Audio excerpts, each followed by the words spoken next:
Hi, guys. Welcome once again to Conversations with Niss. So glad to have you on this week's episode. If you're new here, thank you. Welcome. Join the community of conversationists. Subscribe to the channel. Like, share with as many people as will find this beneficial. This week, I have a book review for you.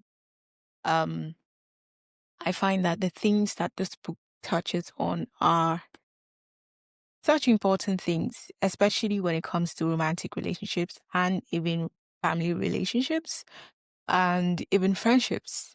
And so I felt, why not? And it's also the festive season. And so it just fits in perfectly well. Um, it's a Christmas read. The story is set in um the Christmas season. And so I felt, why not? Maybe just to encourage you to read it.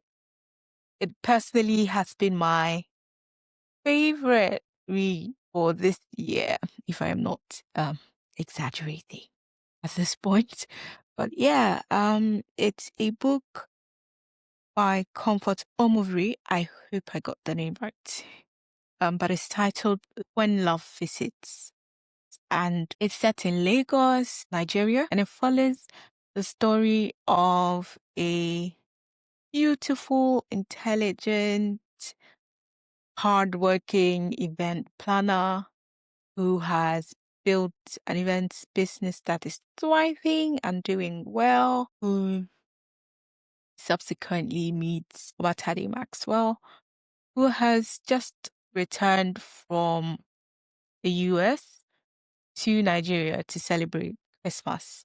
And by some act of fate, their paths cross in a moment where she probably wouldn't have ever, you know, stepped out on her own, given that a lot of her friends, her close-knit friends, were not in the country at the time.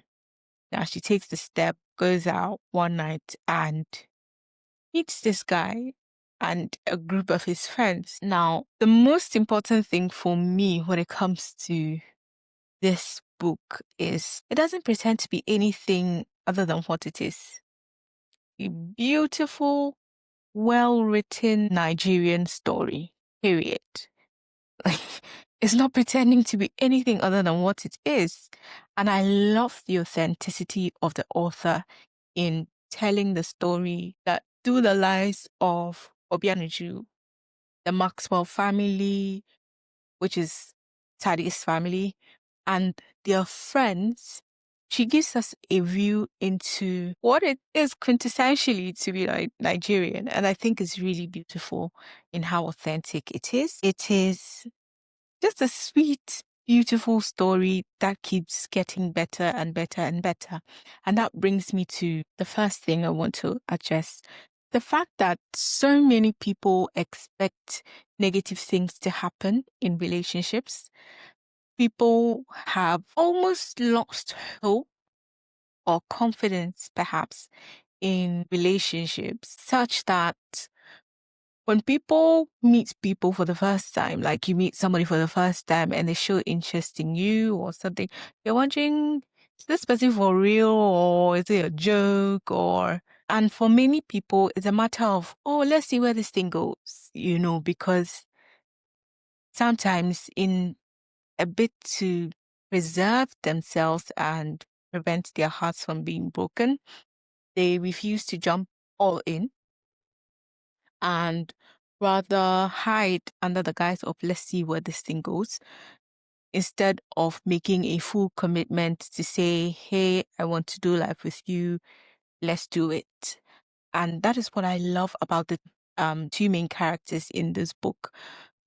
From the very beginning, Obatade knew exactly what he wanted from Obianuju, and he went straight for it. He never missed his words, and he made it absolutely abundantly clear that he wanted to be with her. She obviously wanted to be with him as well, but there was a bit of treading cautiously which we should all do. Be cautious, when entering such. They are such important relationships that we cannot trivialize, and we need to weigh carefully before we get in. But the point I'm trying to make is I like the fact that they were very honest and clear from the very beginning what they wanted, and they were committed to making it work rather than saying, let's see where this thing goes. Right? The story is so fast paced that it just keeps you going, and you don't want to put the book down. By the second week of them being together, they knew that they were going to do this, like they were going to get married. And I think that's something a lot of people shy away from because they are afraid that they will be hurt, because they are afraid that something bad is going to happen. And it's almost like we are expecting bad things to happen.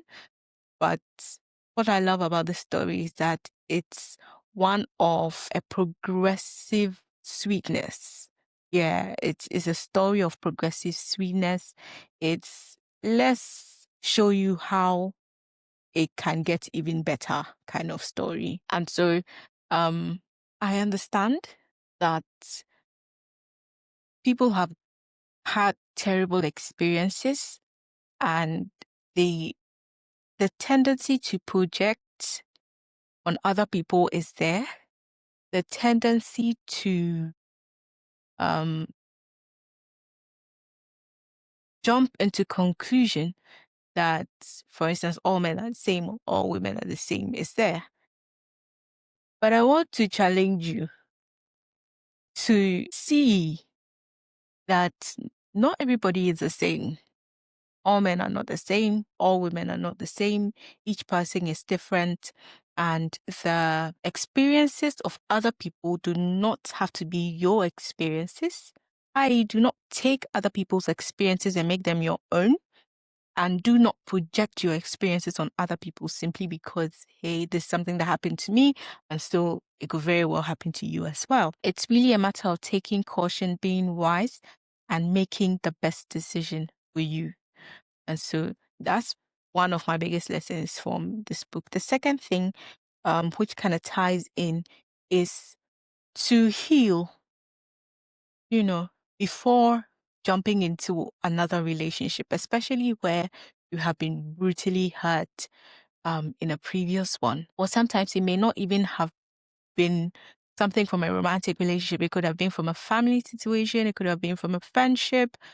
And it tends to impact the decisions you make and how you relate to somebody that you're trying to get into a romantic relationship with. Do the work. I like the fact that Tade was very intentional about healing. He had been through a really bad, messy relationship prior to meeting Obianuju, a couple of years actually. And he had taken it upon himself to do the work and get healed so that he doesn't have to transfer any aggression or even trauma to the next person that he went on to date.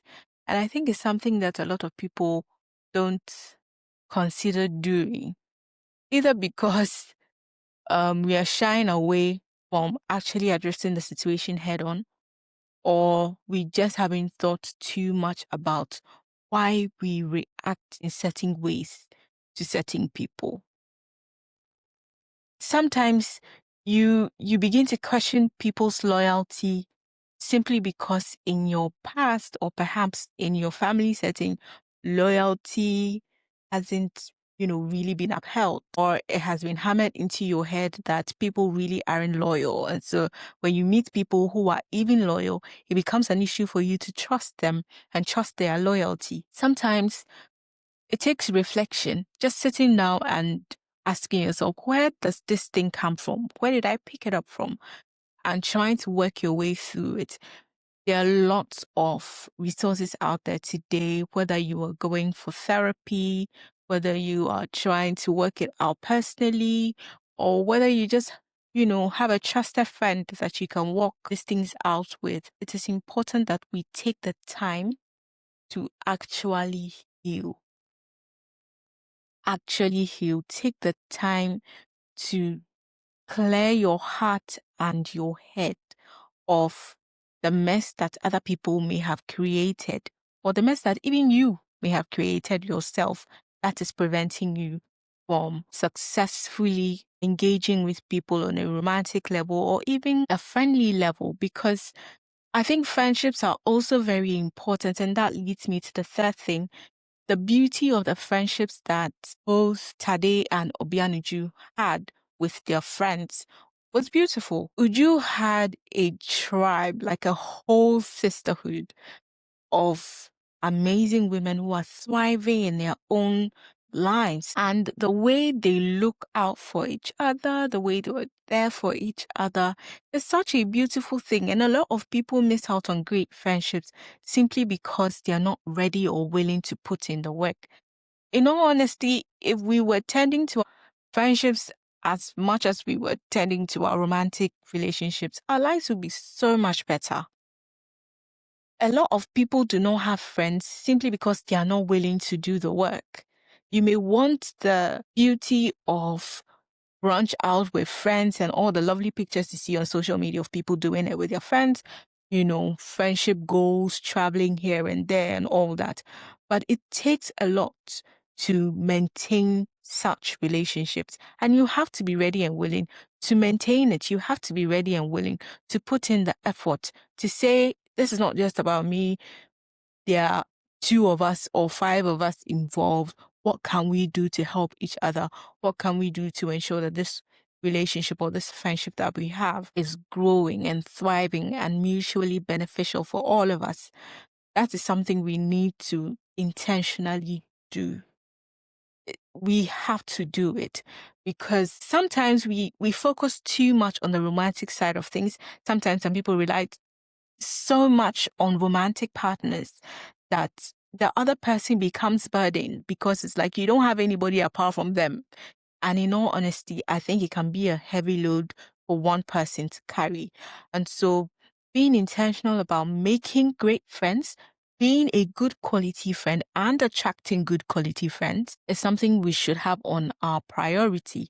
I mean, it should be on our list of priorities as human beings that, hey, we want to be in great friendships. We want to be surrounded by amazing people. And we also want to be amazing people for others. And I think it's so important because on both sides, they are friends with such great anchors for them, such great support for them. And I feel that as people should learn that. I think it's Trevor Noah who says these days he looks at his life through the lens of friends, because sometimes you might think, oh, my family is everything. My family is everything. And then you grow old, your kids are gone out. If you have a spouse, praise the Lord. If the spouse is alive, hallelujah. But when everybody goes away, what's left? If you don't have any friends, I think you're going to be one of the most miserable people alive. Right. But I don't think that is something any of us should subject ourselves to. We can be great friends and we can have good friends. All right. Then the other thing, when it comes to relationships, is the beauty of their family dynamics, how they respected each other, acknowledged each other's boundaries. I mean, how they were able to enforce boundaries with their families and how their families supported them and loved them. It's such a beautiful dynamic of being engaged with the people we love and cherish and being able to draw the line and say, no, you can't do this here. You can't do this here. And one such incident is Tade's mother kept pressuring him to see who this person that he was dating was. And he had decided to keep it a secret from them because he wanted to protect what had just started. He had just met Uju. He wanted to know her for himself before he took the step of introducing her to the rest of his family or having her under scrutiny, from his family. And also the fact that he was insistent on being in his own space and not, exposing her all the time to the rest of his family. It was beautiful how they embraced her once they recognized that she was the one. And it was also really lovely to see how Obianuju's family welcomed Obatade. Simply, there's something about a hospitable family that is really beautiful, that it doesn't matter who you are, so long as you step through their doors, they are going to ensure that you have a great time with them. You are well cared for and treated as part of their family, even if it is for the time being. But I love the warmth that both families had and how well they embraced each person on each side. And I think it's really lovely. There was also the fact that her parents didn't pressure her to go on and do engineering after spending years and years in university, even mastered in it. She had decided, hey, she really didn't want to do engineering and she wanted to follow her passion and plan events.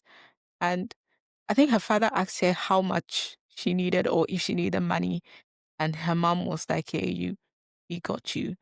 It's the freedom to pursue your passions. It's the freedom to go after your purpose and not be curtailed, or faced with opposition from your family.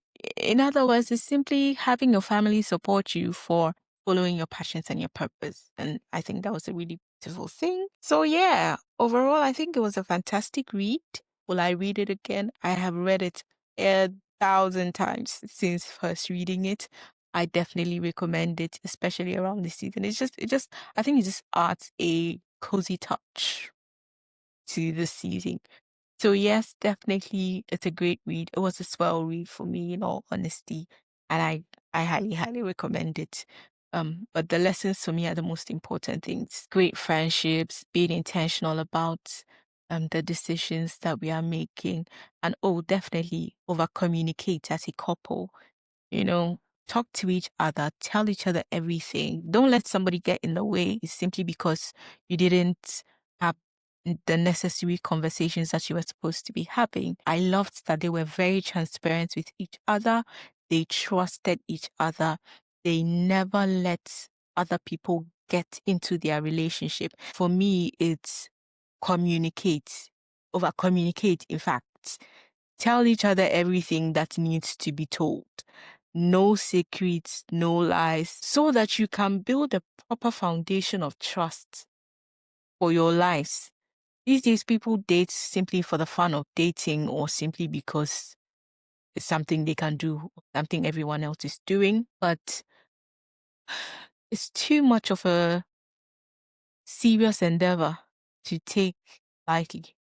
So, I advise that you take it seriously. If you decide to get into a relationship with somebody, don't let it be for a casual reason. Let it be because you really find value in that person. You really want to be with that person for a lifetime, and set the right foundations: trust, loyalty, honesty, communication. Love each other well, and make a commitment, a proper commitment, not something that you're not sure about. When it baffles me when people say, let's see where this thing goes. And then you're wondering why years down the line you're still dating. The person is not hinting anything about um settling down or getting married or anything. Because obviously you didn't set out any proper plan from the very beginning. You just decided, let's sit in the bus and let's see where the bus will send us. Instead of deciding, this is where I'm going, this is the bus I want to join, or no, it's not going where I'm going, and so I'm not going to join it. And I think that's a mistake a lot of people make. It's either you're doing it for fun or you were tagging along with a person hoping that he or she's going to come around. And I don't think it works that way. Or certainly I don't think it's healthy. So yeah, those are my takeaways from When Love Visits. It certainly was a swell read for me, and I hope that you come around to read it, especially around this Christmas season, and just enjoy the sweetness and the love and the many wonderful lessons that Comfort shares with us in this lovely, beautifully written book. So, yeah, that's it for me this week. Thank you for joining me. Share with people who will find value in it. Give it a thumbs up and subscribe. Join the community of conversationists. And I'll see you in the next one. Bye.